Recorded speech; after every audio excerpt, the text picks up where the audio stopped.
शुक्लांबरधरं विष्णुं शशिवर्णं चतुर्भुजं प्रसन्नवदनं ध्यायेत् सर्वविघ्नोपशान्तये।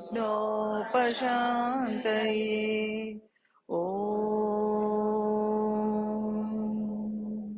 गुरुर्ब्रह्मा गुरुर्विष्णुः गुरुदेवो महेश्वरः गुरुसाक्षात् परब्रह्म तस्मै श्री गुरवे नमः।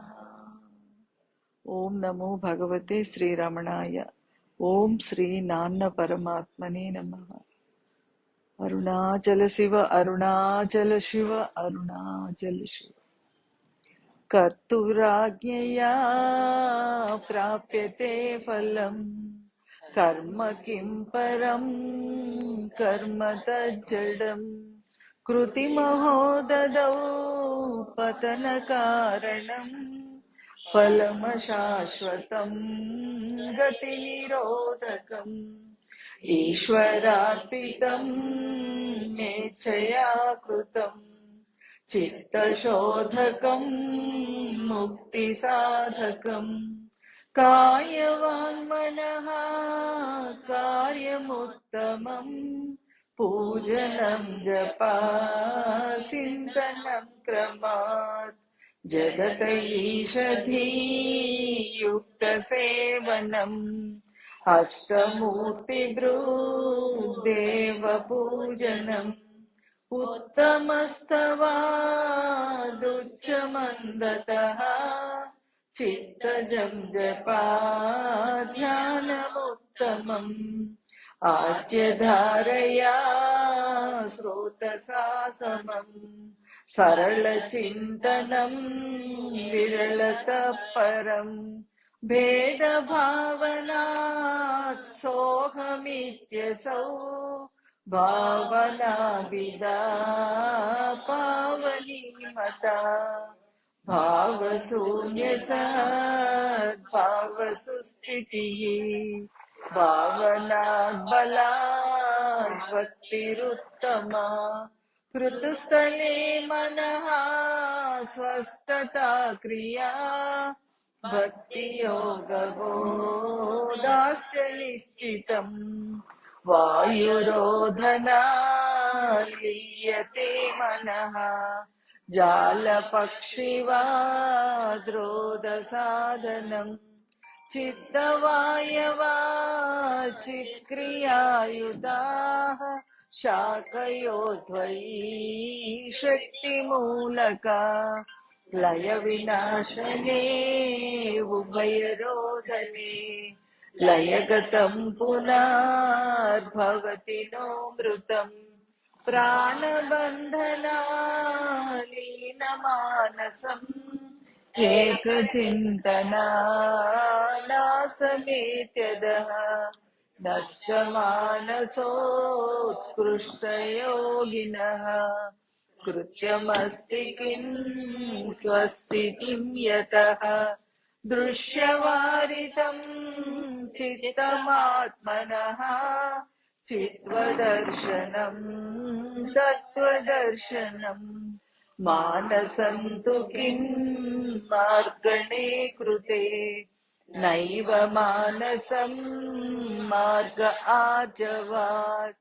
वृत्तयस्त्वहं वृत्तिमाश्रितः वृत्तयो मनो विद्यहं मनः अहमयं कुतो भवति चिन्वतः ऐपतत्यहं निजविचारणम् अहमिनाशभाजहमहन्तया स्फुरति हृत्स्वयं परमपूर्णसत् इदमहं पदाभिक्यमन्वहम् अहमिलीनके प्रलयसत्तया विग्रहेन्द्रिया प्राणधीतमः नाहमेकसत् तज्जडम्यसत् सत्त्वभासिका चित्त्ववेतरा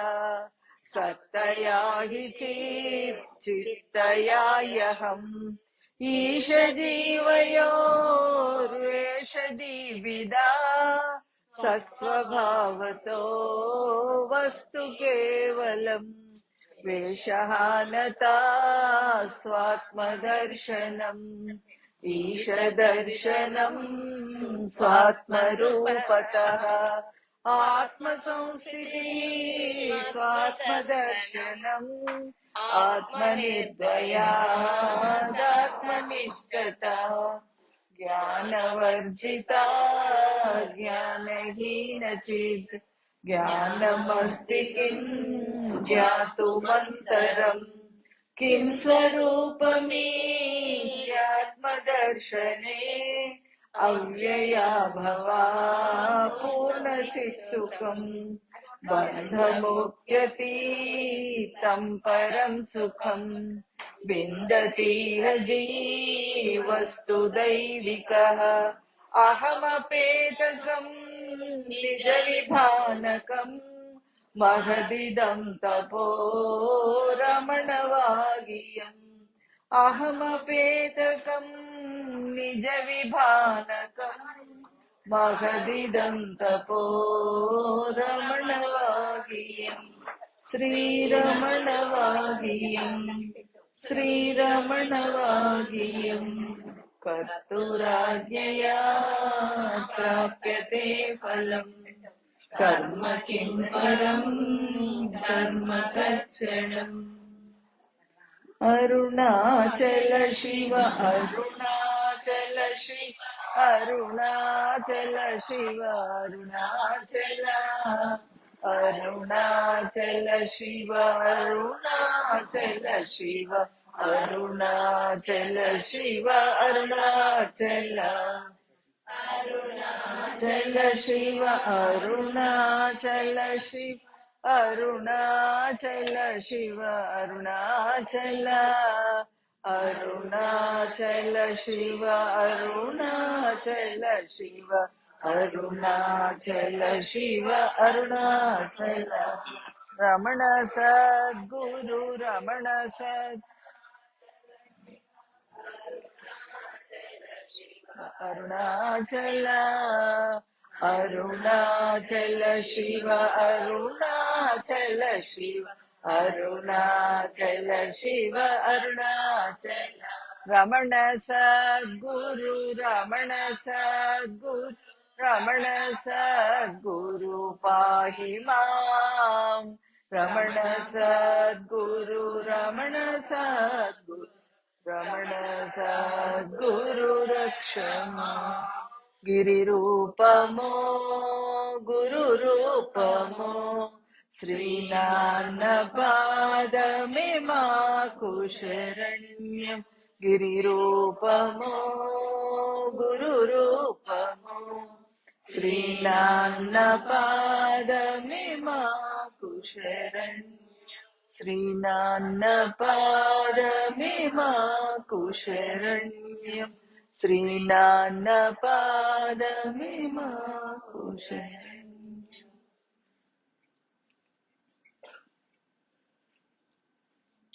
ఈరోజు మీ అందరి భక్తి మమ్మల్ని ఇక్కడికి రప్పించేసిందండి. మీ అందరి భక్తికి అరుణాచలేశ్వరుడు నాన్నగారు భగవాను రూపాలు వేరైనా శక్తి ఒకటే కదండి. అది మీ అందరి భక్తి మన వసుంధర గారు జయ గారి బుద్ధిలో అండి ఈశ్వరుడు ఇక్కడికి అందరినీ తీసుకొచ్చి సత్సంగం జపించాలి. మేమందరం ఏది ఆస్వాదిస్తున్నామో ఏ అమృతాన్ని మీ అందరూ కూడా అలాంటి అమృతాన్ని మీ చేత తాగింపచేయాలి గురువు అని నాన్నగారు సంకల్పంతో మేము ఇక్కడికి రావడం జరిగిందండి. గురుదేవుల సంకల్పం. అది కూడా గురు పౌర్ణిమ సందర్భంలో మమ్మల్ని ఇక్కడికి పంపించారు నాన్నగారు. కాబట్టి అమ్మ మీ అందరి దర్శనం, భక్తులందరి దర్శనం భగవాన్ చెప్తారు అక్షరమణమాలలో, ప్రేమతో నీ నామం ఆలించు భక్తుల భక్తుగా బ్రోవు అరుణాచల అని. అలా మీ భక్తి కోసం మిమ్మల్ని మాకు దర్శింపజేయడం కోసం నాన్నగారు మమ్మల్ని ఇక్కడ పంపించారు. మీకేదో మేము బోధించాలని రాలేదు, మీ నుండి మేము నేర్చుకోవడానికి వచ్చాం. కాకపోతే మాకు ఇక్కడ కూర్చోబెట్టారు నాన్నగారు కాబట్టి 4 మాటలు మీతో పంచుకుంటున్నాము. అంటే బిడ్డ అమ్మ మాటలు చెప్పేటప్పుడు తా తా తా అంటది కదా, మొదటి అక్షరం. మొట్టమొదలు నేర్చుకునేది తా అని. అంటే తల్లి మురిసిపోతుంది, నా కూతురు అత్త అని పలికింది ఈ రోజు అని. అత్త అని పలకదండి, ఊరికే తా అంటది. అమ్మ ఏం చెప్తుందంటే నా బిడ్డ అత్త అని పలికిందని ఊరంతా చెప్పుకుంటుందండి. అలాగే మీరందరూ నన్ను ఆశీర్వదించడం కోసం నాన్నగారు నాకు ఇక్కడ పంపించారు. ఏదో తెలిసి తెలియని మాటలు మీరంతా స్వీకరించి మమ్మల్ని ఆశీర్వదించాలండి.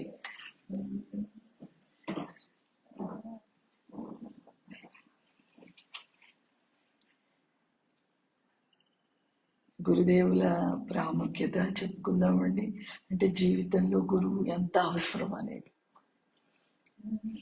గురువు రాకమునుపు జీవితం వేరు, జీవితంలోకి గురువు ప్రవేశించాక జీవితం వేరండి. అంటే వేరంటే బాహ్యంగా అదే వ్యక్తులు ఉంటాము, అదే సంసారం, అవే స్థితిగతులు, అదే ప్రారంభం. కానీ ఆలోచన విధానాన్ని గురువు మారుస్తాడమ్మా. గురువు జీవితంలోకి రాకమునుపు ఈ ప్రపంచం అంతా నిజం, ఈ వ్యక్తులు నిజం, ఈ కష్ట సుఖాలు నిజం, ఈ జీవితం నిజం అనుకొని జీవించే మనకి గురువు బోధ విన్న తర్వాత మనసులో మార్పు వస్తుంది.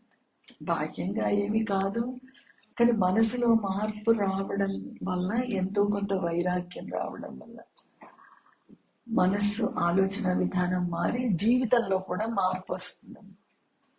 మన మనసే మన జీవితాన్ని మారుస్తుంది. నాన్నగారు ఏం చెప్పారంటే భగవంతుడు మాయని మనస్సులో పెట్టాడు. భగవద్గీతలో కృష్ణ పరమాత్మ చెప్తారని గురువు గారు చెప్తారండి. భగవంతుడు మాయని మనస్సు రూపంలో పెట్టాడు. కాబట్టి నువ్వు స్వయంగా మాయను దాటలేవు. నీకు పరమాత్మ మీద భక్తి కలిగినప్పుడు ముందు పరమాత్మని మన కోరికల కోసం భక్తి చేస్తాము. తర్వాత ఏదో ఒక జన్మలో కోరికల వల్ల నాకు పూర్ణ సుఖం లభించటం లేదు అని భక్తుడు అర్థం చేసుకుని ఇంకా కోరికలను కోరడం ఆపేసి భగవంతుడిని నువ్వే కావాలిరా తండ్రి అని అడుగుతాడటండి. ఎప్పుడైతే రామకృష్ణ పరమహంస చెప్తారు అని నాన్నగారు చెప్పేవారండి. ఏమనంటే బిడ్డ బొమ్మలతో ఆడుకుంటుందటండి. ఆడుకొని ఆడుకొని ఆడుకొని విసుగు వస్తుందంట బిడ్డకి. అమ్మ కోసం ఏడుస్తుందటండి. ఏడిస్తే అమ్మ బల్లో ఉంటుంది, వెంబడే వచ్చి ఎత్తుకోదు. ఇంకా బిడ్డ బొమ్మలన్నీ తన్నేసి విసిరేసి గట్టిగా ఏడుపు మొదలు పెట్టినప్పుడు అమ్మ పరిగెత్తుకుంటూ వచ్చి బిడ్డను ఎత్తుకుంటుందటండి.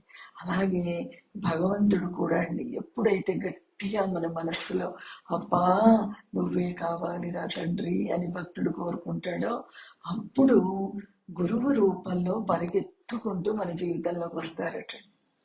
గురువు ఎక్కడున్నాడో మనకు తెలియదు. అంటే ఏ ఊరిలో ఉన్నారు, ఏ దేశంలో ఉన్నారు, ఎక్కడున్నారో మనకు తెలియదు మన గురువు. కానీ గురువుకి తెలుసు నా బిడ్డ ఎక్కడ జన్మ తీసుకున్నాడు, ఏ ఊరిలో ఉన్నాడు, ఏ స్థితిలో ఉన్నాడు అనేది గురువుకు తెలుసండి.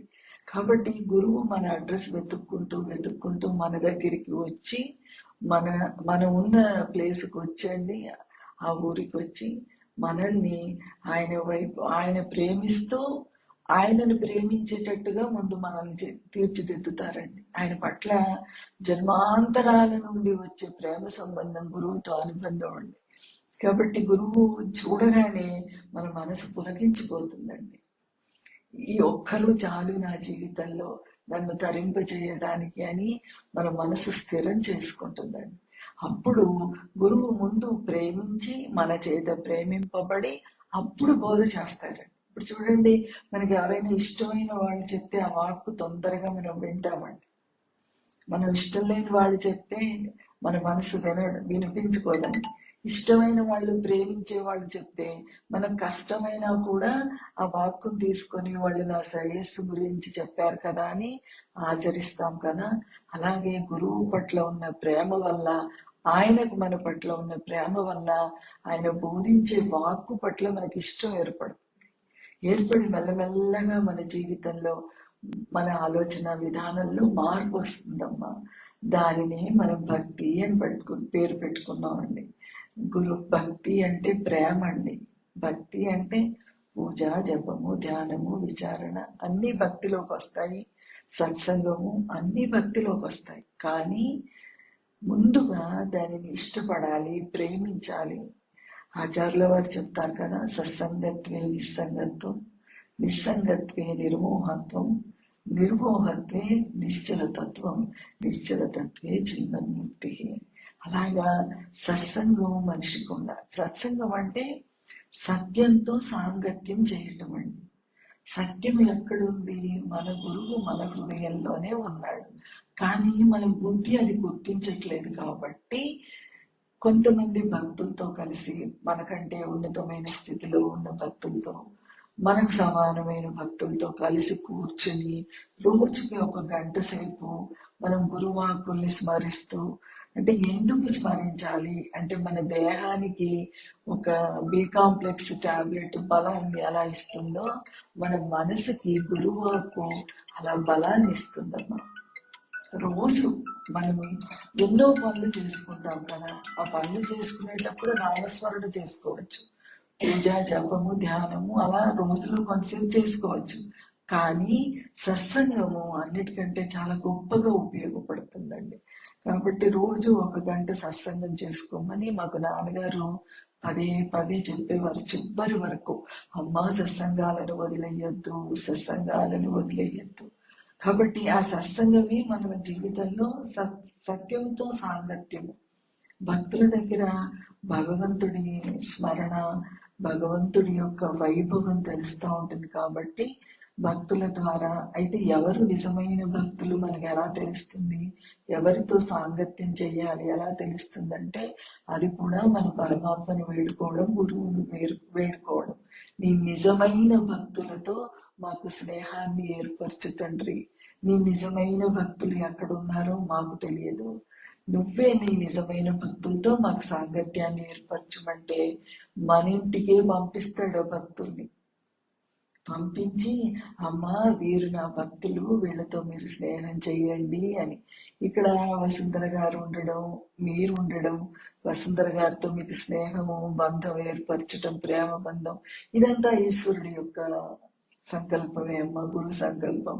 ఈరోజు నన్ను ఇక్కడికి పంపించడం నాన్నగారి సంకల్పం. కాబట్టి మీరందరూ సత్సాంగత్యంలో ఉన్నారు. కాబట్టి ఈరోజు మనమందరం తరించడానికి నాన్నగారు చెప్పిన ఒక 4 వాక్యాలు మనం స్మరించుకుందామండి.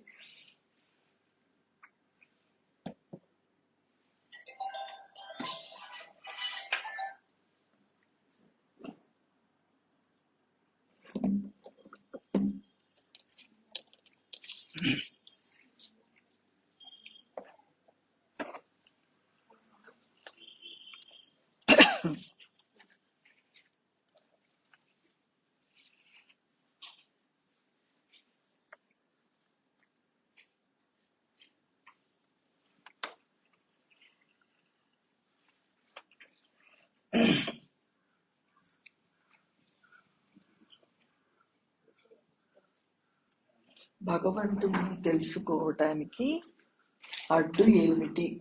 భక్తుడు ప్రశ్న ఏంటంటే, ఈశ్వరుడు నా హృదయంలోనే ఉన్నప్పటికీ నాకు అత్యంత సమీపంలో, నాన్నగారు చెప్పేవారు, నా దేహం కంటే, నా ఇంద్రియాల కంటే, నా మనస్సు కంటే, నా బుద్ధి కంటే అమ్మ మీకు భగవంతుడు చాలా సన్నిహితంగా ఉన్నాడు, దగ్గరలో ఉన్నారు.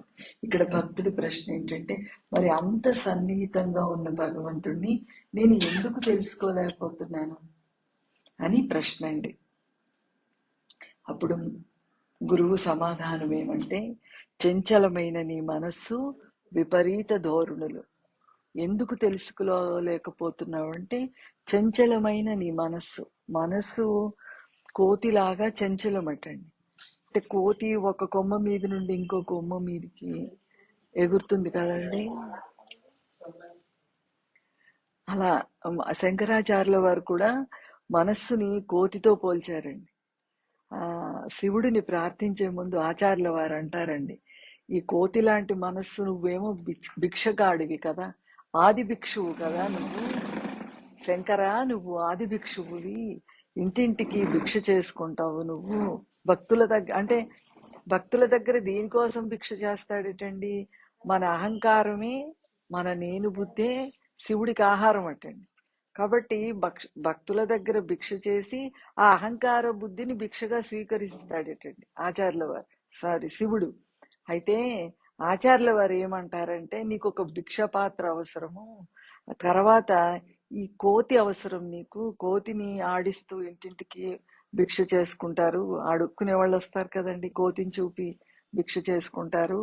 కాబట్టి నువ్వు భిక్షువు కదా, ఆది భిక్షువు కదా, నీకు కూడా ఒక కోతి అవసరము. నువ్వేం చెయ్యంటే, నా మనసని నా కోతిని నీ భిక్షకి వాడుకో, నీ దగ్గర పెట్టేసుకో తండ్రి అని ఆదిశంకరులు ప్రార్థిస్తారండి శివుడిని. ఆయనకు ప్రార్థించే అవసరం లేదు, ఎందుకంటే ఆయనే శివుడి అవతారం కదా. మరి అలా ఎందుకు ప్రార్థించాడంటే, మన అందరినీ అలా ప్రార్థించమని చెప్పడానికండి. మన మనసుకి చంచల స్వభావం ఉంది, కోతి లాంటిది మన మనస్సు.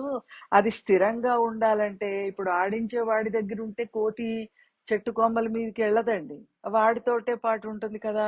అలాగే శివ, నా మనస్సు అనే కోతిని నీ దగ్గర పెట్టుకో తండ్రి, నువ్వు భిక్షువు, ఆది భిక్షువు కదా అని అడిగారటండి. ఇక్కడ భగవాన్ ఏం చెప్తున్నారు, చంచలమైన నీ మనస్సు, ఎందుకు మనస్సు నాలో భగవంతుడు తెలియబడట్లేదు, అంత దగ్గరగా ఉన్న భగవంతుడిని నా బుద్ధి ఎందుకు గుర్తుపట్టి భగవంతుడి కోసం జీవించలేకపోతున్నాను పూర్ణంగా అంటే, చంచలమైన నీ మనస్సు విపరీత ధోరణులు.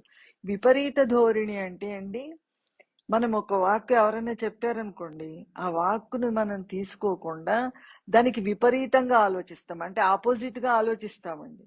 వాళ్ళు చెప్పిన మాట వినకుండా ఆపోజిట్ గా ఆలోచిస్తాం. అలాగే గురువు ఏం చెప్తున్నారంటే, నీ హృదయంలో పరమాత్మగా ఈశ్వరుడున్నాడు, నేనున్నాను అని చెప్తున్నారు. ఇప్పుడు ఇది మనం గుర్తిస్తే, మనకి ఏదైనా కష్ట సుఖాలు వచ్చినా, మనకి బాధ వచ్చినా, అవమానం కలిగినా, ఏమి జరిగినా జీవితంలో ఎవరికి చెప్పుకోవాలి? తీర్చేవాడు నా హృదయంలో ఉన్నాడని వాడితో చెప్పుకోవాలి. మనం ఏం చేస్తామంటే, అందరికీ చెప్పేసి, మన బంధువులకి ఊరంతా మన బాధలు మన కష్టాలు అన్ని చెప్పుకొని, అవి వాటిలో ఏమీ మార్పు రాక ఇంకా బాధపడేటప్పుడు అప్పుడు భగవంతుడు గుర్తొస్తాడు. కానీ ఈ విపరీత ధోరణి అంటే, నేను లోపల ఉన్నాను నీ కష్ట సుఖాలు తీర్చడానికి, నన్ను నీ లోపల గుర్తించమంటే అండి, ఈశ్వరుణ్ణి భగవంతుణ్ణి గుర్తించకుండా నాన్నగారు చెప్పేవారు, అమ్మా మనకు దుఃఖం వస్తే సారె పంచి పెట్టినట్టు ఊరంతా పంచి పెట్టేస్తామమ్మా, అంటే అందరికీ చెప్పేస్తాం. నాకు ఇక అందరికంటే ప్రతి ఇంటింటికి కాదు, నా చుట్టూ ఉన్న వాళ్ళకి, నా శ్రేయోభిలాషులకు చెప్పుకుంటాను. కానీ ఎవ్వరూ మన దుఃఖాన్ని తీర్చలేరమ్మా. నిజానికి మన దుఃఖాన్ని తీర్చేవాడు ఈశ్వరుడు, గురువు ఒక్కడే మన దుఃఖాన్ని తీరుస్తాడు. ఎలా తీరుస్తాడు? అమ్మా నీకు ఈ దుఃఖం వచ్చింది, కానీ ఈ దుఃఖంలో నీకు నేను తోడుగా ఉన్నాను. ఈ దుఃఖము నువ్వు పూర్వజన్మలో చేసుకున్న కర్మ ఫలితానికి ప్రారంధంగా మారింది. కాబట్టి ఇది దుఃఖము, ఇది ప్రతి మానవుడి జీవితంలో కర్మ ఫలితం అనుభవించాల్సిందే, దాన్ని నేను మార్చలేను. కానీ ఒక విషయంలో నీకు నేను సహాయం చేస్తాను, ఏంటంటే ఆ దుఃఖ స్పర్శ నీకు తగలకుండా నేను చేస్తాను. ఇప్పుడు వర్షం వస్తే గొడుగు పట్టుకొని వెళ్తామండి, ఎందుకంటే తడవకుండా ఉండడానికి. ఎండలో చెప్పులు వేసుకొని వెళ్తాం, ఎందుకంటే కాళ్ళు కాలకుండా. కానీ ఎండ రాకుండా చేయగలం కదా ఎండాకాలం, వర్షాకాలం వర్షం పడకుండా చేయలేం కదా. అలా గురువు మనకి గొడుగులాగా అండి, లోపల మనస్సులో ఆ దుఃఖానికి మనకి మధ్యలో అడ్డుగోడగా నిలుస్తాడు గురువు. ఆ దుఃఖపు స్పర్శ మన మనసుకి తాకకుండా గోడలాగా ఉండండి, ఆ దుఃఖం వస్తుంది, ఆ గోడకి తగులుతుంది, అలా వెళ్ళిపోతుంది. అలా గురువు యొక్క భక్తి మనల్ని కాపాడుతుంది. కాబట్టి విపరీత ధోరణులు, గురువు ఏం చెబితే అది స్వీకరించు, కానీ నువ్వు బాహ్యంగా లౌకికంగా ఉన్న మాటలు వ్యక్తులతోటి స్నేహాలు చేసి, లౌకికులతో స్నేహాలు చేసి వాళ్ళ మాటలు పట్టించుకోకమ్మా, ఈశ్వరుడి మాటలే నువ్వు స్మరించు, ఈశ్వరుడి వాక్కుని ఆదర్శంగా తీసుకొని జీవించమంటున్నారు. భగవంతుడు సాకారుడా? భగవంతుడికి రూపం ఉందా? రూపంతో భగవంతుడిని నేను పూజించవచ్చా, ప్రేమించవచ్చా? అంటే రాముడు, కృష్ణుడు, శివుడు, మనం ఎవరైనా రూపాన్ని పెట్టుకుంటాం కదా. రూపం నాన్నగారైనా ఇప్పుడు మేము నాన్నగారి రూపాన్ని పెట్టుకొని పూజిస్తున్నాము. నాన్నగారి రూపం అంటే ఇష్టం, గురు రూపం అంటే ఈ రూపంతో గుర్తుపడతాం భగవంతుడిని. మనం రూపం లేకుండా అంటే అలా కూడా ఆ భక్తి అంతటి స్థితి వచ్చాక ఆటోమేటిక్ గా మన హృదయంలో ఉన్న భగవంతుడిని నిరాకారుడిగా కొలిచే స్థితి గురువిస్తాడండి. కానీ ముందు నేను రూపాన్ని ఆధారంగా చేసుకోవచ్చునా? రూపం ఉంటుందా భగవంతుడికి? అంటే భగవాను నాన్నగారు ఒక చోటు చెప్తారండి, నీకు రూపం ఉందా అంటే నాకు రూపం ఉంది. మరి నువ్వు పొద్దున్నే లేవగానే ఆ రూపానికి సేవ చేస్తున్నావు కదా, పళ్ళు తోముతున్నావు, స్నానం పోస్తున్నావు, భోజనం పెడుతున్నావు, బట్టలు కడుతున్నావు, నీ రూప పూజ నువ్వు చేసుకుంటున్నావు కదా.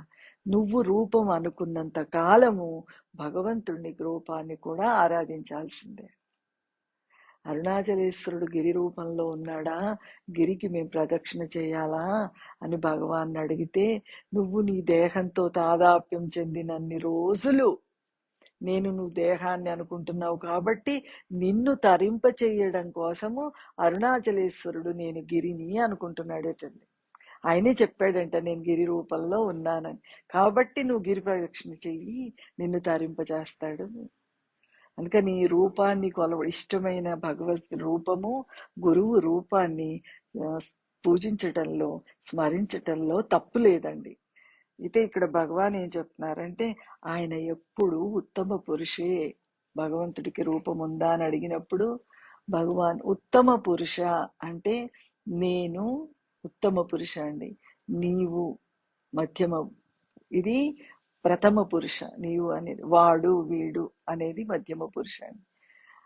ముందు నేను వచ్చాక మీరు వచ్చారు కదా. ప్రొద్దుట లేవగానే నాకు నేను అని గుర్తొస్తుంది కదండి. నేను అరుణని ఒకదాన్ని ఉన్నాను ఈ సృష్టిలో, అది ఉత్తమ పురుష అండి. అది రావడానికి ముందే పురుషోత్తముడు లోపల ఉండి ఆ గాఢ నిద్ర నుంచి బయటకు వచ్చినప్పుడు నేను అరుణని అనే భావన శవానికి రాదు. గాఢ నిద్రలో ఉన్నప్పుడు రాదు. ఎప్పుడు వస్తుందండి? మెలకు వచ్చాక వస్తుంది.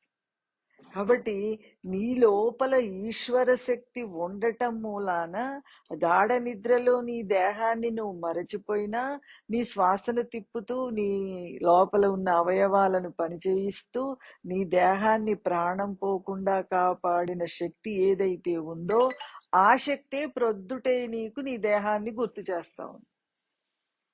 లేకపోతే రాత్రి నేను అరుణగా నిద్రపోయి ఫలానా ఆయన వారికి భార్యను, ఫలానా పిల్లల్ని, తల్లిని అని ఆ ఎరుకతో పడుకొని తెల్లవారులేసి మళ్ళీ నా ఇల్లు ఎక్కడా, నా సంసారం ఎక్కడా అని వెతుక్కోవట్లేదు కదా. ఇదే నేననే జ్ఞాపకం నాకు ఉంటుంది కదా, నిద్రలో ఉంది, లేచాక కూడా ఉంది. అందుకని భగవాన్ ఏమంటున్నారంటే, ఆయన ఎప్పుడు ఉత్తమ పురుషే, నేనుగా నీ ఎదుటనే నిలబడి ఉంటాడు. ఇంకా చెప్తున్నాడు. ఇప్పుడు మనకి ఏడుకొండల స్వామి, వెంకటేశ్వరుడు, గోవిందుడు ఎలా నిలబడి ఉన్నాడండి. ఎప్పుడన్నా మనకి ఆయన దర్శనానికి, గోవిందుడి దర్శనానికి వెళ్ళినప్పుడు మనం క్యూలో నిల్చుంటాం కదా. మనం గంటలు గంటలు నిల్చుంటే మనకు విసుగు వస్తుందండి. అంటే కాళ్ళు నొప్పులతోటి, ఆకలితోటి అలసిపోయి, మనకు దేహబుద్ధి ఉంది కాబట్టి, దేహంతో కలుస్తాం కాబట్టి ఇవన్నీ వస్తాయి మనకి ఎంతో కొంత. భక్తులైతే తక్కువగా వస్తుంది, భక్తి లేని వాళ్ళకి ఎక్కువగా. అంటే భక్తి అంటే మోక్షం కోసం భక్తి లేని వాళ్ళకి, ఈశ్వరుడి మీద ప్రేమ కోసం. ఈశ్వరుడి దర్శనానికి ఎందుకు వెళ్తున్నామంటే ఈశ్వరుడి మీద ప్రేమ కోసం, చూడలేక ఉండలేక చూడాలనే తపనతో వెళ్తున్నాం. అలాంటి భక్తులకి అంతగా ఉండదండి, వేచి చూస్తారు 2-3 గంటలైనా ఇంకా అలాగా ఓర్చుకుంటారు. కానీ బాధ వేస్తుంది, కాళ్ళు నొప్పులు. కోరికలతో వెళ్లే వాళ్ళకి ఇంకా వాళ్ళకి విసుగు కూడా వచ్చేస్తుందండి, ఎంతసేపు అని. అలా గోవిందుడి దగ్గరికి వెళ్ళినప్పుడు మనకి ఎప్పుడైనా మన కాళ్ళు మనకి గుర్తు రాకుండా అప్పా యుగాల తరబడి అలా నిల్చున్నావు కదరా తండ్రి నా కోసం. నీ కాళ్ళు నొప్పేయట్లేదా తండ్రి? నా కాళ్ళ నొప్పి నాకు గుర్తొస్తుంది కానీ నీ కాళ్ళు నొప్పేస్తాయనే భావన నాకు రావట్లేదేంటి తండ్రి అని ఎప్పుడన్నా మనకు అనిపిస్తే వాడు నిజమైన భక్తుడండి. అంటే ఈశ్వరుడికి కాళ్ళ నొప్పులు ఉంటాయా అంటే, ఈశ్వరుడిని నువ్వే అడిగావు కదా ఒక రూపం ధరించి రమ్మని భూమి మీదికి.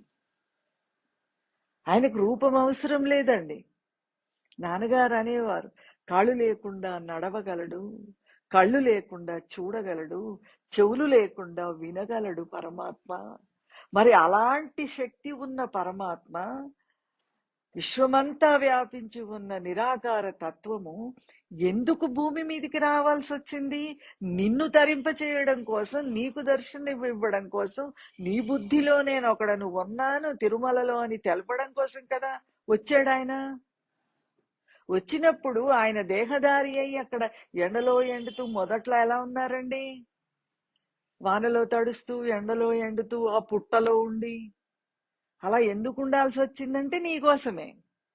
కాబట్టి ఆయనను చూడగానే నిన్ను నువ్వు మరిచిపోయి ఆ క్యూలో నిల్చున్నప్పుడు, అప్పా కాళ్ళు నొప్పి పెడుతున్నాయా తండ్రి, నీ పాదాలను నొక్కే భాగ్యము నాకు లేదురా అప్పా, కాబట్టి నీకు సేవ చేసే వాళ్ళకి నేను సేవ చేసుకుంటాను. డైరెక్ట్ గా మనకు ఆ భాగ్యం రాకపోవచ్చండి, కానీ నీకెవరైతే సేవ చేస్తారో, నీ దాకా ఎవరు భక్తులు చేరగలరో వారికి నేను సేవ చేసుకుంటాను రా అప్పా అని ఎప్పుడైనా మనం అడిగితే అది నిజమైన భక్తి అండి. ఇక్కడ భగవాన్ ఏమంటున్నారంటే, నీ ఎదుట నేనుగా నిలబడతాడు, నీకేం కావాలి, నా భక్తుడికి నేనేమి చెయ్యగలను అని అహర్నిశలు ఈశ్వరుడు ఎదురు చూస్తూ ఉంటాడటండి. ఎప్పుడు పిలుస్తాడు, నేను వాడికి ఏమి సహాయం చెయ్యాలి. గోరా కుంభారు మట్టిలో పిల్లవాడిని తొక్కేస్తాడు కదా, విట్టల విట్టల విట్టల విట్టల నామం చేస్తూ. తెలియదండి, ఆ పిల్లవాడిని ఇచ్చేస్తాడు వెనకకి. ఇంకా తర్వాత అండి, మన ఒక భక్తుడండి భార్యను టచ్ చేసిన పాపానికి, అంటే మామూలుగా టచ్ అంటే భార్యకి ఏదో పని మీద, భార్యాభర్తలో ఉంటాం కదా మరి మనం, చేతులు నరికేసుకుంటాడండి, 2 చేతులు. భక్తుడండి చేతులు నరికేస్తే పాండురంగ విఠలుడు వాడి ఇంట్లో నౌకరుగా చేరతాడు, సేవకుడిగా అండి. ఏం సేవ? గిన్నెలు తోమడము, వంట చేసి పెట్టడము. చేతులు లేవు కదా, భార్యను నన్ను తాకవద్దంటారు. భక్తుడు నువ్వు నన్ను తాకకు, దూరంగా ఉండంటారు. మరి ఈ పనులన్నీ ఎవరు చేయాలి? ఆయనకి 2 చేతులు లేవు, భోజనం తినాలి కదా, వంట చేసుకోవాలి కదా, పూజ చేసుకోవాలంటే చేతులు కావాలి. అంటే ఈ భక్తుడి కోసం పాండురంగ విఠలుడే వచ్చి పువ్వులన్నీ విఠలుడికి పెడుతుంటే ఈయన నామం చేస్తుంటాడు నోటితో. ఈ పనంతా చూసండి పక్కింటి ఆయన ఏమడుగుతాడంటే, మీ ఇంట్లో పని అతను చాలా బాగా పనిచేస్తున్నాడు, మీకు సేవ చేస్తున్నాడు అని అతన్ని పిలిచి, మా ఇంట్లో కూడా కొంచెం చేసి పెడతావా పని అని అడిగితే, విఠలుడు అంటాడు, నేను వారింట్లోనే చేస్తాను, ఇంకెవరింట్లో చెయ్యనంటారు. అంటే అదండి భక్తికి ఉన్న వైభవం. భక్తికి చాలా శక్తి ఉంటుందండి. ఏమండి, గొప్ప గొప్ప వాళ్ళు, పెద్ద పెద్ద వాళ్ళు, వాళ్ళకి భక్తి ఉంటే వాళ్ళు చాలా గొప్ప గొప్ప పనులు చేస్తారు. వాళ్ళు అలా తరిస్తారు. వాళ్ళు పూర్వజన్మలో చేసుకున్న పుణ్యం వల్ల ఈశ్వరుడు వాళ్ళకి అలాంటి జీవితం ఇచ్చాడని మనం సంతోషపడాలి వాళ్ళని చూసి. కానీ అందరము అలా చేయలేమండి. గొప్ప గొప్ప పనులు మన అందరము చేయలేము. కానీ భగవంతుణ్ణి ప్రేమిస్తే అది అన్నిటికంటే సృష్టిలో చాలా గొప్ప పని, చాలా పెద్ద పని. అది మనం వచ్చింది భూమి మీదకి అందుకోసమే వచ్చామండి. ఈశ్వరుని ప్రేమించి ఈ జనన మరణ చక్రంలోంచి ఈశ్వర భక్తి వల్ల విడుదల పొందడానికి వచ్చాం. కాబట్టి నేనుగా ఎన్నో ఎన్నో ఎన్నో మీరాబాయికి ఉన్నాయి, తులసిదాస్కు ఉన్నాయి, తుకారాముకున్నాయి, అలాగే మనకు ఉన్నాయి. ఏమండి, మనకు లేవద్దని అనుకోవద్దు, మనకు మన నాన్నగారు వచ్చేసారు కదా. మన వాళ్ళందరికీ ఈశ్వరుడు దర్శనం ఇచ్చాడు. మరి మాకు మాకు మన గురువు మనకు దర్శనం ఇచ్చాడు కదా. మన గురువే పాండురంగడు, మన గురువే శ్రీకృష్ణ పరమాత్మ, మన గురువే రాముడు, మన గురువే శివుడు. గురువును మించింది ఇంకొకటి, సృష్టిలో గురు భక్తిని మించింది ఇంకొకటి లేదండి. అంటే మీ నాన్నగారు ఎప్పుడు చెప్పేవారండి, అమ్మా మీకు మమ్మల్నే ప్రేమించండి, మా రూపాన్నే ప్రేమించండి అని మేము చెప్పట్లేదు, మాకు భక్తులుగా ఉండమని. కానీ ఈశ్వరుడు చెప్పిన వాక్కులు గురువు బోధిస్తా ఉంటే వాక్కులు శ్రవణం చేయండి, మేము చెప్పింది వినండి. మీరు విని ఇంటికి వెళ్ళిపోయి మీరు ఆలోచించుకోండి, ఈ వాక్కుల వల్ల మేము బాగుపడతామా లేదా అని. మనకు ఒక బుద్ధి ఇచ్చాడు కదా ఈశ్వరుడు, ఆ బుద్ధితో వ్యవహారం గురించి ఆలోచించుకుంటున్నాం కదా, లోకం గురించి ఆలోచిస్తున్నాం కదా. అలాగే మా వాక్కుల గురించి మీరు ఆలోచించుకోండి, మీకు పనికొస్తాయన్న వాక్కులు మీరు స్వీకరించండి. మేము వింటే బాగుపడతామనుకుంటే ఆ వాక్కులు స్వీకరించండి అనేవారు, బలవంత పెట్టేవారు కాదండి నాన్నగారు ఎప్పుడు. అయితే నాన్నగారు చెప్పిన వాక్కుల్ని మమ్మల్ని స్వతంత్రుల్ని చేసి స్వేచ్ఛగా ఆలోచించే బుద్ధిని మాకు కల్పించి, ఈ సృష్టిలో నాన్నగారి లాంటి సద్గురువు మాకు ఇంకెవ్వరు దొరకరు, మాకు మా నాన్నగారే మమ్మల్ని తరింపజేస్తారు, సరిపోతారనే భక్తిని మాకు కలిగించి, ఆయన పాదాల పట్ల ఆయన వాక్కుని మా శ్వాస ఉన్నంత కాలం ఏ జన్మలో ఉన్నా ఆయన వాక్కుని పట్టుకొని స్మరించే శక్తిని మాకు ఆయన ఇస్తున్నారమ్మా నాన్నగారు. మీకు ఇస్తారు, అందరికీ ఇస్తారు. అయితే మీ ఇష్ట దైవాన్ని, మీకు ఏ రూపం ఇష్టమో, రాముడో శివుడో కృష్ణుడో గోవిందుడో అమ్మవారో సాయిబాబానో ఎవరైనా పర్వాలేదమ్మా. ప్రతి ఈశ్వరుడిలో ప్రతి అవతారములో తరింపచేసే శక్తి ఉంది, అందుకే వచ్చారు తండ్రి. మాకు నాన్నగారు భగవాన్ ఇష్టమని మీరందరూ ఆ రూపాన్ని ఇష్టపని చెప్పడం కోసం ఇక్కడికి రాలేదు నాన్న. మీరు తరించాలి కాబట్టి నాన్నగారు ఎందుకు పంపించారంటే, రూపాన్ని ఎన్నుకోవడంలో మీకు స్వేచ్ఛ ఉంది. ఏమ్మా, నాన్నగారు కూడా ఎంతో మందికి నామం ఇచ్చేవారు. ఎలా ఇచ్చేవారంటే, అమ్మ నీకు ఏ రూపం ఇష్టం అని అడిగి ఆ రూపానికి సంబంధించిన నామం ఇచ్చేవారు. రాముడు అంటే రామనామం, కృష్ణుడు అంటే కృష్ణనామం, బాబా అంటే సాయిరామ్ అని అలా ఇచ్చేవారండి. నాకు ఒకసారి జీవితంలో నాన్నగారి దగ్గర నామం తీసుకోవాలనే సంకల్పం నాకు ఉండేది కాదు. అంటే మా పెద్దలు ఎలా పెంచారంటే, కనిపించే సృష్టి అంతా ఈశ్వరుడే, ప్రతి వస్తువులో ఈశ్వరుడు ఉన్నాడు, ఈ కుర్చీలో కూడా పరమాత్మ ఉన్నాడు, ఈ కుర్చీని లాగొద్దు, నీకు భగవంతుడు కూర్చోవడానికి ఇచ్చాడు కాబట్టి లేపి పెట్టు, బరబర లాగితే కుర్చీకి కూడా నొప్పి పెడుతుంది అనేవారు. మేము చిన్నప్పుడు మంచంలోంచి లేసినప్పుడు మా పాములండి ఎలకలు తినేసి నాగసర్పాలు ఆ మంచం కోడికి, మేము పడుకున్న మంచానికి చుట్టుకొని ఉండేదండి. పల్లెటూళ్ళలో పెరిగాము. తెల్లవారేసరికి పైనకి చూస్తే ఆ పైన బుసలు కొట్టే పాములు అలా పాకుతుండేవాడు. పాముల మధ్యలోనే పెరిగాం మేము, కానీ ఎప్పుడు కూడా ఒక్క సర్పాన్ని కూడా చంపలేదండి. పాలేర్లను చంపనిచ్చేవాళ్ళు కాదు మా పెద్దలు. దాన్ని తీసుకెళ్లి బయట వదిలేయండి పొలాల్లో అనేవారు. దాంట్లో భగవంతుడు ఉంటాడు, నొప్పి పెడతాయి వాటికి. కుక్క వస్తే నోటితో అదిలించేవాళ్ళం కానీ రాయి వేయనిచ్చేవాళ్ళు కదా, చిన్నపిల్లలం కదా గమ్మున రాయేస్తామని చెప్పేవారు. కుక్కలో దేవుడు ఉంటాడు, మనిషిలో దేవుడు ఉంటాడు, వస్తువులో దేవుడు ఉంటాడు. గుళ్ళో ఒక్కచోటే కాదు దేవుడు, సృష్టి అంతా వ్యాపించి ఉన్నాడు. అలా సృష్టిలో వ్యాపించి ఉన్న దేవుణ్ణి కొలుచుకోవడం మాకు నేర్పించారండి చిన్నప్పటి నుంచి. బుద్ధి తెలిసినప్పటి నుంచి మాకు అది అలాగా. అంటే ఒక నామకే పరిమితమై ఉండకుండా బుద్ధి అంతా అలా చెప్పేవారు. నాన్నగారి దగ్గరికి వచ్చాక మా స్నేహితురాలు స్వరాజ్యం అని ఉండేవారు, ఆవిడ నన్ను ఫోర్స్ చేశారండి, నువ్వు నామం తీసుకో, నువ్వు నామం తీసుకో, నువ్వు నామం తీసుకో. సో ఒకరోజు నాన్నగారి దగ్గరికి వెళ్ళడం జరిగిందండి. నామం అడగమంటారు ఆవిడ. నాకేమో నాకు అర్హత ఉంటే నా గురువు ఇస్తాడు కదా, అడగడం ఎందుకు, ఏది అడిగే అవసరం లేదు. ఎందుకంటే నాన్నగారంటే నా హృదయంలో ఉన్న పరబ్రహ్మము రూపం ధరించి ఎదురుగుండా కూర్చున్నారు. నాకేం కావాలో నాకంటే ముందుగా ఆయనకు తెలుసు, నేను అడగనని నేనండి. ఆవిడేమో అడగమని. ఇప్పుడు జయ వసుంధరలాగా, అంటే వాళ్ళకి ఆ పరిస్థితుల్లో కాదు కానీ ఒకళ్ళనొకళ్ళు వాళ్ళు చెప్తుంటారు, చెప్పుకుంటుంటే వింటున్నానండి. ఇలా ఉండని జయ సలహా చెప్తుంది, ఎలా ఉండమ్మా అని వసుంధర సలహా చెప్తుంది. అలా స్నేహితులం కాబట్టి ఒకళ్ళకొకళ్ళు సలహాలు చెప్పుకుంటాం కదా. ఆవిడ అరుణ నామం తీసుకోమని నన్ను బలవంత పెడుతున్నారు, నేను అడగలేకపోతున్నాను. నా బదులు ఆవిడే అడిగేశారు, నాన్నగారు అరుణకి నామం ఇయ్యండి నాన్నగారు. ఇలా కళ్ళు మూసుకొని కుర్చీలో కూర్చున్నారు నాన్నగారు. ఈ మాట వినగానే ఇలా స్ట్రైట్ గా అయిపోయి ఇలా కళ్ళు తెరిచారు. కళ్ళు తెరిచి నా వైపు చూసి, అమ్మా నిన్ను నువ్వు స్మరించుకో. నాకు మొట్టమొదటి ఉపదేశం ఏంటంటే, నిన్ను నువ్వు స్మరించుకో, నువ్వే అరుణాచలం కదా అని చెప్పి, నేను ఎదురు చూసే ప్రశ్న నన్ను అడిగారండి. నేను ఒక సంవత్సరం నుండి నన్ను ఎప్పుడైనా నాన్నగారు ఈ మాట అడిగే సందర్భం వస్తుందా, అయితే నేనేం చెప్పాలని ప్రిపేర్ అయిపోయి ఉన్నాను. అంటే అందరిని అడుగుతారు కదా నీకు ఏ దేవుడు అంటే ఇష్టమని, నన్ను కూడా అడుగుతారు కదా నామం ఇచ్చే సందర్భం వచ్చినప్పుడు, నాకు మీరంటేనే ఇష్టం నాన్నగారు అని చెప్పాలని నాకు లోపల నుంచి ఆతృత అండి. అప్పుడు అమ్మా అరుణ నీకు అన్నారు, అంటే ఆ ప్రశ్న అడగబోతున్నారు అనే విషయం నాకు అర్థమైందండి.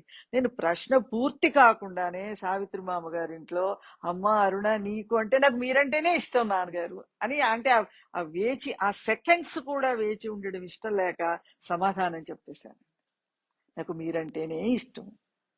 అప్పుడు నాకు శివుడి నామం ఇచ్చారు నాన్నగారు. ఒకటేసారి అనిపించారండి, ఒక్కసారే అనిపించి నీకు ఇంకా సరిపోతుందమ్మా, ఇంకా సరిపోతుంది, ఇంకా అక్కర్లేదు అని చెప్పి, నాన్నగారు నామం చేసుకోవడానికి నియమాలు ఏంటి నాన్నగారు అని ఎవరో అడిగారు. అదే రోజు ఇంకొక భక్తుడు కూడా నామం తీసుకుంటే, ఏమీ లేదమ్మా ప్రేమ ఉంటే సరిపోతుంది నామం చేసేటప్పుడు అంటే, అప్పుడు నాన్నగారు హృదయంలో మనసులో అండి, ప్రేమ అనే ధనము మీ దగ్గర ఉంది, నా జీవుడి దగ్గర లేదు, మనసులో లేదు, భగవంతుడి దగ్గర ఉంది. మీ పట్ల నామం చేసేటప్పుడు నాకు ప్రేమను ప్రసాదించండి తండ్రి అని మాత్రం కోరుకున్నానండి. ఇప్పటి ఈ క్షణం కూడా నాన్నా శివా అని పిలిస్తే నా మనుమడిని మనమరాలిని ఎంత ప్రేమగా పిలుచుకుంటానో అంతకంటే ఎక్కువ ప్రేమ పులకింత నా హృదయంలో రావాలి తండ్రి నీ నామం చేసేటప్పుడు. అంటే బాహ్యంగా ఎలాంటి కుటుంబంలో జన్మ ఇస్తే జ్ఞానం చిన్నప్పటి నుంచి, అంటే జ్ఞానం అంటే సృష్టి అంతా ఈశ్వరుడు వ్యాపించున్నాడు, నాలో ఉన్న పరమాత్మే ఈ సృష్టి అంతా ఉన్నాడు అనేది జ్ఞానం అండి. ఆ చిన్నప్పటి నుంచి తల్లిదండ్రులు తాత అమ్మమ్మ నానమ్మల ద్వారా ఆ జ్ఞానాన్ని ఇచ్చేశారు. అదే టైంలో పరిపక్వమైన స్థితిలో గురువు జీవితంలోకి ప్రవేశించి ఆ సృష్టిని ఎలా అనుభవించాలి, జీవితంలో ఎలా స్వీకరించాలనేది కూడా గురువే నేర్పించారమ్మా. కాబట్టి గురువు లేని జీవితం గుడ్డి జీవితం అంటారండి. గురువు జీవితంలో ఉంటే అది అన్ని రకాల మనల్ని పవిత్రులు చేస్తుంది. ఇదంతా మీకు ఎందుకు చెప్పానంటే, ఈశ్వరుడే నీ ఎదురుగుండా నిల్చుంటాడు అని భగవాన్ చెప్పింది 100% సత్యం అండి. అది ప్రాపంచిక విషయాలకే ప్రాధాన్యత ఇవ్వటం వల్ల భగవంతుడు వెనక్కి వెళ్ళిపోయినట్లు అనిపిస్తుందట. ఇప్పుడు మీరు కూర చాలా కమ్మగా వండారు అంటే, ప్రాపంచిక విషయాలంటే మనకు చిన్నగా, మనందరం స్త్రీలు ఎక్కువ మంది ఉన్నాం కాబట్టి అర్థం అవడం కోసం అండి. కూర చాలా కమ్మగా వండారు అని ఇంట్లో మనం వడ్డిస్తున్నప్పుడు భర్తనో చుట్టాలో అన్నప్పుడు నేనే వండానండి అని కాగలేమండి. అంటే ఇప్పుడు నాన్నగారి వాక్కులు విని తగ్గింది అహంకారం, కానీ ముందు ఎలా ఉండేవాళ్ళం అండి, కమ్మగా ఎవరైనా మెచ్చుకుంటే చాలు ఇది నేనే చేశానండి అనేవాళ్ళం కదా. ఇక్కడ భగవాన్ ఏమంటున్నారంటే, అసలు అది ఆ పని చెయ్యడానికి నువ్వు చిన్న కొత్తిమీర కూడా కట్ చేస్తున్నావు కోస్తున్నావు లోపల వంటింట్లో అంటే, శవం కొత్తిమీర కోస్తుందా? కొయ్యదు కదా. అంటే నీ దేహంలో ప్రాణం ఉంటేనే కదా కొత్తిమీర కోయడం అనే పని జరుగుతుంది. ఆ ప్రాణాన్ని అలా నిలబెట్టిన వాడు ఎవరు?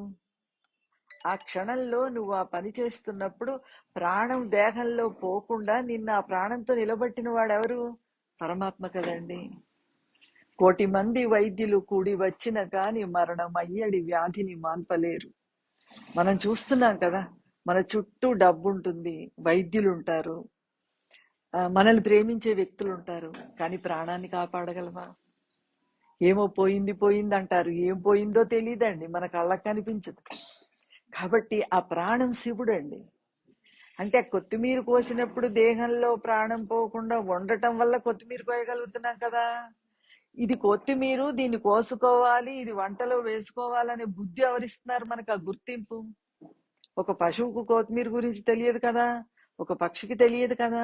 వాటికి అవసరమైన బుద్ధిని వాటికి ఇస్తున్నాడు, మనకు అవసరమైన బుద్ధిని మనకిస్తున్నాడు. అదంతా ఉండటం వల్ల ఆ పని జరుగుతూ ఉంది. అంటే దీంట్లో కర్మయోగం ఉంది, ధ్యాన యోగం ఉంది, జ్ఞాన యోగం ఉంది. కొత్తిమీర కొయ్యడంలో భగవద్గీత మొత్తం ఉందండి. కానీ ఎలాగా? ఎరుకతో చేస్తే. మనస్సు దాని గురించి ఎరుకతో ఆ పని చేసినప్పుడు నువ్వు ఏ పనైనా చేసుకో, ఇల్లు ఉడ్చుకో, బాత్రూమ్ కడుక్కో, బట్టలు పిండుకో, అతిథుల్ని అభ్యాగతుల్ని ఆదరించు, నీ భర్తకి సేవ చేసుకో, అత్తమామకి సేవ చేసుకో, సంతోషంగా ఉండు నీకున్న పరిస్థితులలో. ఆ సంతోషంగా ఉండటం వల్ల, శాంతిగా ఉండటం వల్ల నేను చేసే ప్రతి పని భగవంతుడి వల్లే జరుగుతుందనే ధ్యాస వస్తుందండి. ఆ ధ్యాస ఏం చేస్తుందంటే ఈశ్వరుడితో కలుపుతుంది. కాబట్టి పనికి, భక్తికి, జ్ఞానానికి అడ్డు కాదు పని అండి. పని చేసుకుంటూనే మన రోజువారీ జీవితంతో గడుపుతూనే మనం ఈశ్వరుడితో కలిసి ఉండొచ్చు, భగవంతుడితో విడిపోనక్కర్లేదని. అందుకని భగవాన్ అంటున్నారు, నువ్వు ఎందుకు మర్చిపోతున్నావు భగవంతుడిని? ఏ పని మీద మర్చిపోతున్నావు? చాలా మంది మేము చాలా బిజీ బిజీ అంటారండి. ఏం బిజీ అంటే మేము మా జీవితం గురించి ఆలోచించుకోవాలి కదా, మేము మా సమస్యల గురించి ఆలోచించుకోవాలి, రోజువారీ జీవితం గురించి ఆలోచించుకోవాలి. అంటే ఇప్పుడు గోరా కుంభారు ఎవరు సేవ చేశారు? మీరాకి ఎవరు సేవ చేశారు? కృష్ణుడి విగ్రహాన్ని తీసుకెళ్లి మీరా విగ్రహం బావిలో పడేస్తారు. వాళ్ళ సౌతి అత్తగారు, సౌతి మరిది ఈ కృష్ణుడి మాయలో పడి, అంటే మీరాకి కీర్తి వచ్చేస్తుందండి. ఒక భక్తురాలు తను కష్టపడి కీర్తిని సంపాదించుకోదు. నాన్నగారు ఏం చెప్పేవారంటే, ఇప్పుడు కారు ఇలా వెళ్ళిపోతా ఉంది, వర్షం పడుతుంది 3 రోజుల నుంచి, ఆ రోడ్ల మీద ఉన్న బురదంతా కారు మీద పడుతుందండి. పడితే చాలా బాగుంది, డిజైన్ వచ్చేసింది, బురదంతా ఎర్రమట్టి కదా, కారు బాగుందని కడుక్కోకుండా ఉంచుకుంటామా? కడుగుతాం కదా. నాన్నగారు ఏమన్నారంటే, అమ్మా మీకు పని చేస్తున్నప్పుడు సృష్టిలో కీర్తి అనే దుమ్ము వస్తుంది, కారు మీద ఎలా దుమ్ము పడుతుందో మీ మనసు మీద కీర్తి అనే దుమ్ము పడుతుంది. ఎందుకంటే పని చేస్తున్నారు కదా. పని చేయని వాళ్ళకి, 4 గోడల మధ్యలో ఉన్న వాళ్ళకి ఏమి రాదు. కానీ సమాజంలోకి వెళ్ళి పని చేస్తున్నప్పుడు కొందరు దాన్ని మెచ్చుకుంటారు, కొందరు దాన్ని విమర్శిస్తారు. కాబట్టి దుమ్ము, కీర్తి అనే దుమ్ము వస్తుందమ్మా, దాంతో తాదాప్యం చెందకండి, మీరు కలిసిపోకండి, గర్వం పెంచుకోకుండా నాన్నగారు చెప్పేవారు. అయితే ఇక్కడ నాన్నగారు ఈ విషయం చెప్పి ఏమన్నారంటే, మీరు అలా అహంకారం పెంచుకుంటే భగవంతుడికి నేనే గొప్ప అనే బుద్ధి మీకు వచ్చి దూరం అయిపోతారు. అలా అని పని చేయడం మానకండి, పని చెయ్యండి. మిమ్మల్ని ఏ పరిస్థితుల్లో పెడితే ఆ పని చెయ్యండి. కానీ కీర్తి అనేది మాత్రం జాగ్రత్తగా ఉండండి కీర్తి వచ్చినప్పుడు అని నాన్నగారు చెప్పారు. నువ్వు ఇతర విషయాలకు, ప్రాపంచ విషయాలకు ప్రాముఖ్యత ఇవ్వకు, ఇంపార్టెన్స్ ఇవ్వకు, పని చెయ్యి. కానీ ఇంపార్టెన్స్, ఈశ్వరుణ్ణి మరిచిపోయి నువ్వు పని చేయక్కర్లేదు. ఈశ్వరుడే నీ ద్వారా పని జరిపిస్తాడు. ఏ పని, మనం అమ్మ గర్భంలో ఉన్నప్పుడే జీవితంలో మనం ఎలా ఉండాలనేది నిర్ణయింపబడిందట. ఇది గురువు బోధ. ఏది? దేహానికి సంబంధించినంత వరకు. ఈ రోజు మనం ఇక్కడ కలిసి ఉండాలని మేము ఇదివరకే 2-3 సార్లు వసుంధర మమ్మల్ని అడిగితే వచ్చేద్దాం అనుకున్నాం 2 రోజులు ఏదో సందర్భంలో, కానీ రాలేకపోయాము. అంటే ఈ రోజు గురు పౌర్ణిమ సందర్భంగా కలవాల్సి ఉంది మనందరం. కాబట్టి ఈ టైంలో మనల్ని తీసుకొచ్చి భగవంతుడు ఇక్కడ కూర్చోబెట్టాడు. ఎవరు రావాలో కూడా నిర్ణయించబడింది. కాబట్టి దేహగతమైన జీవితం గురించి నువ్వేమీ ఆలోచించకు, నేను నడిపిస్తాను. అలా మీరాబాయికి కీర్తి వచ్చిందండి. కీర్తి రావడం మూలాన ఇంట్లో వాళ్ళకి, సవతి అత్తగారికి, సవతి మరిది గారికి అసూయ వచ్చింది. ఎవరికన్నా మన మీద అసూయ ఎందుకు వస్తుందంటే, వాళ్ళకంటే మనం మంచి స్థితిలో ఉన్నప్పుడు మన మీద అసూయ వస్తుంది. నాన్నగారు చెప్పేవారు, నిన్ను ఎవరన్నా అసూయ పడితే నువ్వు సంతోషపడమ్మా, ఎందుకంటే వాళ్ళకంటే నువ్వు ఉన్నత స్థాయిలో ఉన్నావు, ఏదో ఒక రకంగా నీకు మంచి జరుగుతా ఉంది, అందుకే వాళ్ళకి నీ మీద అసూయ వస్తా ఉంది. కాబట్టి నువ్వు వాళ్ళని తిరిగి అసూయ పడకు, తిరిగి ద్వేషించకు. నీ ఉన్నత స్థితిని వాళ్ళు గుర్తు చేస్తున్నారు నీకు, వాళ్ళను కూడా నువ్వు ప్రేమించగలగాలి, ఆ అసూయ పడినందుకు క్షమించగలగాలి అని చెప్పేవారండి నాన్నగారు. సో మీరాబాయికి ఆ కృష్ణుడు వెళ్ళి బావిలో పడేస్తే ఎవరిని అడగలేదు నా కృష్ణుడేడని. ఇంట్లో వాళ్ళని అడగలేదు, పని వాళ్ళని అడగలేదు, ఎవరిని అడగకుండా అక్కడ కూర్చుని కృష్ణ ఎక్కడ ఉన్నావురా తండ్రి అని కృష్ణుడే అడిగిందండి. నువ్వు ఎక్కడ ఉన్నావు, నువ్వు వచ్చేయి, మళ్ళీ నువ్వెక్కడున్నావో నాకు తెలియదు, నా కోసం మళ్ళీ వచ్చేయిరా తండ్రి అని అడిగితే ఆ బావిలో కృష్ణుడు లేచిపోయి, ఆ విగ్రహం అండి లేచిపోయి మళ్ళీ మీరా ఎదురుగుండా ప్రత్యక్షమవుతుంది. ఎవ్వరి అసూయ మీరాని ఏమీ చెయ్యలేదు. మనకు అనిపిస్తుంది మీరాలాగా మనం ఉండగలమా? ఉండగలము. ఎందుకు ఉండలేము? ఒక్క మీరాని ప్రేమిస్తేనే వాడు కృష్ణుడు ఎలా అవుతాడండి? మీరాని ఎంత ప్రేమించాడో మనల్ని కూడా అంత ప్రేమిస్తాడు. కానీ మనం ఆ ప్రేమని అడుగుతున్నామా?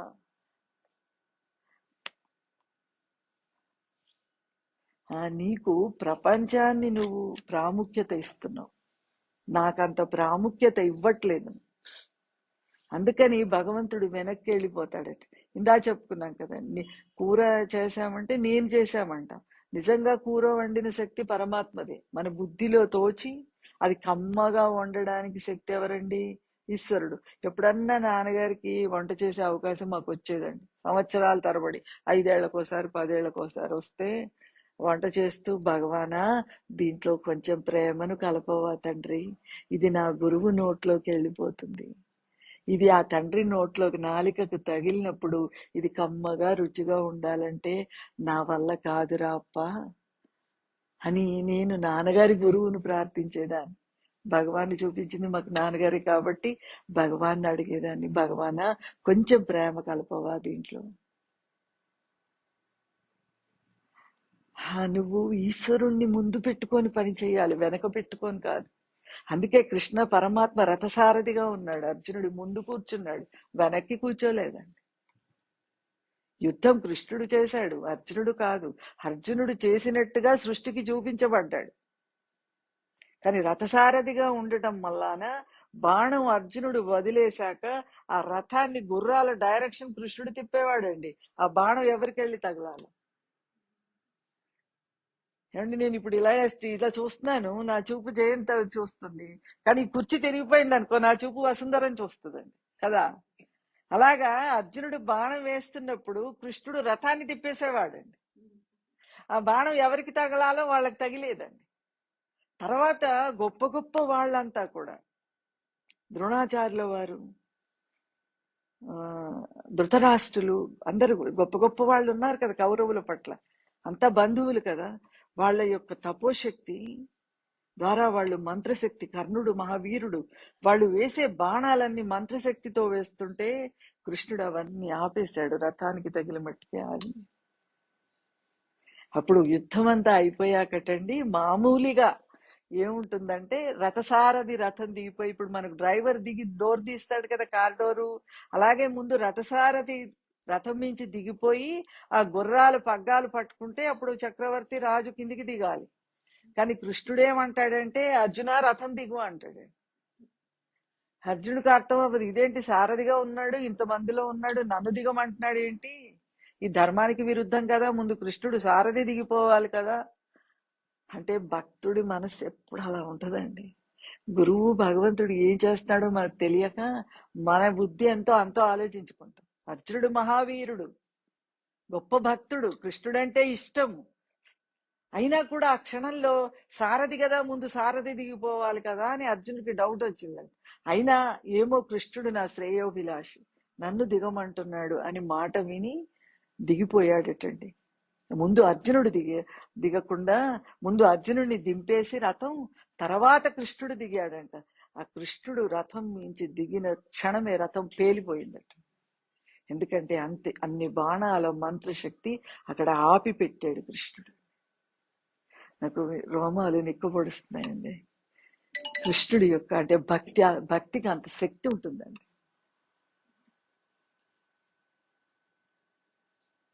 మనకు కూడా అండి, మనది ఇప్పుడు అక్కడేమో దేహం రథం పోయే ముందు ముందు అర్జునుడిని దింపేశాడు కదా, మన దేహం ప్రాణం పోయే టైం వస్తుంది. ఈ దేహం ఒక రథం అండి.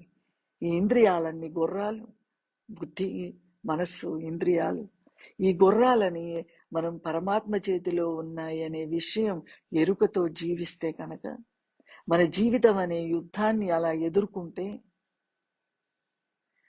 ఆ ప్రాణ ప్రయాణ టైంలో ముందు అర్జునుడిని దింపేశాక దేవుడు, ఇప్పుడు ముందు ఏమవుతుందంటే దేవుడు జీవుడిని పట్టుకొని ఆ దేహంలోంచి వెళ్ళిపోతాడు, ఇద్దరు ఒకేసారి వెళ్ళిపోతారు. అలా కాకుండా ఒక భక్తుడికి ఏం జరుగుతుందంటే ముందు జీవుడిని పరబ్రహ్మంలో ఐక్యం చేస్తాడు. ఈ దేహంలోంచి భగవంతుడు ముందు వాడిని లోపల ఐక్యం చేస్తాడు. చేసిన తర్వాత రథం మీద నుండి కృష్ణుడు దిగినట్టుగా ఈశ్వరుడు వాడిని ఐక్యం చేసుకొని, ఇప్పుడు మనం రెండు ఇద్దరం ఉన్నాం లోపల, దేవుడు ఉన్నాడు, నేను ఉన్నాడు, ఇద్దరం ఉన్నాం అనుకుంటున్నాం కదా. అందుకని ఈ రెండవ వాడిని జీవుణ్ణి పట్టుకొని దేవుడు ప్రయాణం చేస్తాడు ఇటు ఉత్తమ లోకాలు. కానీ ఇప్పుడు ఒకవేళ దేహం భూమి మీద తిరుగుతుండగానే మనం ఈశ్వరుణ్ణి స్మరించి స్మరించి గురువు చెప్పినట్టు జీవిస్తే, ముందు అర్జునుడిని రథం దింపినట్టుగా మనల్ని దేహము నుండి విడుదల చేసి హృదయములో ఎక్కడైతే పరబ్రహ్మం ఉందో వాడిలో దింపేస్తాడు గురువు అండి, ఐక్యం చేసేస్తాడు. తర్వాత ఈ దేహాన్ని ఖాళీ చేస్తాడు. అప్పుడు మరణం అనే దేహానికి వచ్చినా ఏమీ ప్రమాదం లేదండి. మనం సత్సంగాలు ఎందుకు జరుపుకోవాలంటే, మరణం వచ్చే లోపలే ఈ దేహం భూమి మీద తిరుగుతుండగానే దేహ బుద్ధిలో నుండి విడుదల పొందడానికి, నేను వేరు భగవంతుడు వేరనే బుద్ధిని పోగొట్టుకోవడానికి భక్తి, సత్సంగం, గురువు అవసరం అండి. అందుకని మీరు భగవంతుడికి ప్రాధాన్యత ఇవ్వండి. ప్రాపంచిక విషయాలకు ప్రాధాన్యత ఇస్తే, నేను కూర వండానంటే అమ్మో ఇది వండిందట అని ఈశ్వరుడు లోపలికి వెళ్ళిపోతాడు. మాట్లాడాడు, మౌనంగా ఉంటాడు. అరుణ కాదు నేనే వండానని చుట్టాలని చెప్పడండి, నీకు చెప్పడు. ఏమే అరుణ అలా చెప్పుకుంటున్నావు, నేను కదా ప్రాణంతో ఉంచాను, కూర కమ్మగా ఎలా వండాలో చెప్పిన బుద్ధి నేను కదా, నా వల్ల పని జరిగితే నువ్వు రేగుతున్నావేంటి అని కూడా అనడండి. అనకుండా సైలెన్స్ గా ఊరుకుంటాడు, ఇలా చూస్తుంటాడు అంతే. అయితే అలా అలా పూర్తిగా వదిలేయకుండా గురువుగా వచ్చి బోధిస్తాడు. నువ్వు వండట్లేదే, నువ్వు పని చెయ్యట్లేదు, నువ్వు కాదు నేను అని గురువుగా బోధిస్తాడు. అప్పుడు అంటున్నారు భగవాన్, ఆయనని అన్వేషిస్తే అహంగా ఆత్మగా ఆయన ఒక్కడే మిగులుతాడు. నువ్వేం చెయ్యంటే నీ జీవితం గడుపుతూనే నా కోసం వెతుకు, నా కోసం వెతుకు. ఎలాగా? పరీక్షిత్ మహారాజులాగా. పరీక్షిత్ మహారాజు లోపల ఉత్తర గర్భంలో ఉన్నప్పుడు అశ్వత్థామ కౌరవుల యొక్క కులం ఇంకా మిగలకూడదు, పాండవుల కులం ఇంకా అంటే వంశోద్ధారకుడు ఉండకూడదని ఉద్దేశంతో బ్రహ్మాస్త్రం వేస్తాడండి. కడుపులో ఉన్న బిడ్డ మీద బ్రహ్మాస్త్రం వేస్తాడు. ఉత్తర గర్భంలోకి ఆ బ్రహ్మాస్త్రం వెళ్ళిపోతుందండి పరీక్షిత్తుని చంపడానికి. అప్పుడు కృష్ణుడు అంతటా ఉంటాడు కదా. పాండవులు భక్తులు కదండి, పాండవుల వంశాన్ని అంతరించకుండా కాపాడేవాడే కృష్ణుడు కదా. సో అక్కడ లోపల గర్భంలోకి కృష్ణుడు వెళ్ళిపోయి ఆ చక్రాన్ని అడ్డుకొని పరీక్షిత్ మహారాజును, అంటే తర్వాత పరీక్షిత్ అని పేరు వచ్చింది, అప్పుడు ఆ బాలుడిని బ్రతికిస్తాడు గర్భంలో కృష్ణ పరమాత్మ. అయితే పరీక్షిత్ అంటండి పుట్టిన తర్వాత ఇలా అందరినీ చూసేవాడటండి ఆ పిల్లోడు. నాకు గర్భంలో ఒకడు కనిపించాడు కదా, వాడు ఏడి, ఆ సుందరాకారుడు ఎక్కడా కనిపించడేంటి, ఆ అందమైన రూపం నాకు కనిపించడేంటి అని అలా పరీక్షిత్తుగా ఇలా పరీక్షగా చూసేవాడటండి, అందరినీ వెతుక్కునేవాడంట. అలా మనం కూడా అండి ఈశ్వరుడి కోసం, అంటే గురువు చెప్పే లక్షణాలు ఎక్కడ ఉన్నాయి, నా హృదయంలో ఎలా జీవిస్తే నేను ఆయనలో ఐక్యమైపోతాను అని నువ్వు భగవంతుడి కోసం అన్వేషిస్తూనే నీ జీవితాన్ని కొనసాగించు. పనులన్నీ చేసుకో, నీ దేహాన్ని సంసారం డ్యూటీ చేయడానికి అప్పచెప్పు. నువ్వు సన్యాసం తీసుకోనక్కర్లేదు, బయటికి వెళ్ళిపోనక్కర్లేదు. నీ బాధ్యతలు నువ్వు నిర్వర్తిస్తూనే నువ్వు భగవంతుడిని కోసం వెతుకు, నీ లోపల వెతుకు, నీ హృదయంలో వెతుకు, నీతో కలిసి ఉన్నవాడిని వెతుక్కో. దూరంగా ఉన్నవాడిని వెతకడం కష్టం, కానీ నాతోనే ఉన్నవాడిని నేను వెతుక్కోవడం కష్టం ఏంటండి, పైగా నా లోపల ఉన్నాడు. ఇంకొక విషయం చెప్పారండి భగవాన్ భగవద్గీత చెబుతూ, కృష్ణ పరమాత్మ అహమాత్మా గుడాకేశ సర్వభూతాశయ స్థిత అహమాదిశ్చ మధ్యంచ భూతానామంత ఏవచ అని చెప్పాడు కదా. అలా ఎందుకు చెప్పాడు భగవాన? సృష్టి అంతా వ్యాపించి ఉన్నానని చెప్పి మళ్ళీ నీ లోపల ఉన్నానని ఎందుకు చెప్పాడు? అంతటా వ్యాపించి దీనికి సమన్వయం ఎలా కుదురుతుంది, ఇది నేను ఎలా అర్థం చేసుకోవాలి అని ఒక భక్తుడు భగవాన్ అడుగుతారండి. అప్పుడు భగవాన్ ఏమంటారంటే, నువ్వెక్కడున్నావు, ఈ క్షణం నువ్వెక్కడున్నాను అనుకుంటున్నావు అంటే, నేను నా దేహం లోపల ఉన్నాను తండ్రి. నువ్వు నీ దేహం లోపల ఉన్నానని అనుకుంటున్నావు కాబట్టి కృష్ణ పరమాత్మ నేను నీ లోపల ఉన్నానని చెప్పాడు. నువ్వు ఎక్కడ ఉన్నాననుకుంటే అక్కడ ఆయన ఉంటే నీకు ఉపయోగపడతాడు. కానీ నువ్వు ఇక్కడ ఐబీవరంలో ఉండి అక్కడెక్కడో జిన్నూరులో ఉన్న నాన్నగారు నీకు ఎలా ఉపయోగపడతారు? నేను దేహంలో ఉన్నానని నువ్వు అనుకుంటున్నావు కాబట్టి నీకు పరమాత్మ ఎక్కడ ఉంటే నీకు ధైర్యం వస్తుందో, ఎక్కడ ఉంటే శాంతి వస్తుందో, ఎక్కడ ఉంటే నిర్భయ స్థితి వస్తుందో అక్కడ నేను ఉన్నానని బోధించటానికి నీ హృదయంలో ఉన్నానని చెప్పాడు ఈశ్వరుడు. అంటే నీ పక్కనే ఉన్నాను, నీ చుట్టూ ఉన్నాను, నీతో కలిసి ఉన్నాను అలా చెప్పాడు. ద్రౌపది అమ్మవారు వస్త్రాపహరణంలో ద్వారకావాస అని పిలిచింది కాబట్టి వస్త్రాలను ఇవ్వడానికి కొద్ది సెకళ్ళు లేట్ అయిపోయింది. కృష్ణుని అడుగుతుందండి ఒక సందర్భంలో, తండ్రి ఎందుకు జాప్యము చేశావు, వెంబడే రావాలి కదా. నా ప్రయత్నం అంతా చేస్తూ ఇంకా నేను అలా అంటే స్త్రీ కదండి పాపం, ఆ వస్త్రాలు ఒలిచేస్తుంటే ఇంకా అడ్డగించలేక రెండు చేతుల్ని ఇలా పెట్టుకుంటుందండి. పెట్టుకొని అప్పుడు ద్వారకావాస అంటుందండి. అప్పుడు వెంబడే వస్త్రం రాదు ద్వారకావాస అంటే, కొంచెం టైం పడుతుంది. అప్పుడు ద్రౌపది కృష్ణుడు ఒంటరిగా ఉన్నప్పుడు అడుగుతుంది, ఎందుకు నాకు వెంబడే వస్త్రాలు పంపించలేదు?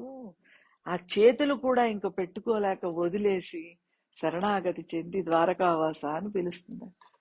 అంటే కృష్ణుడు అంటాడంట, నువ్వు మరి హృదయవాస అనలేదు, ద్వారకావాస అన్నావు. హృదయంలో ఉన్నవాడిని పిలవకుండా అక్కడున్న కృష్ణుడిని పిలిచావు, ద్వారకలో ఉన్న కృష్ణుడిని. రావడానికి లేట్ అయిందిలే అంటాడేటి.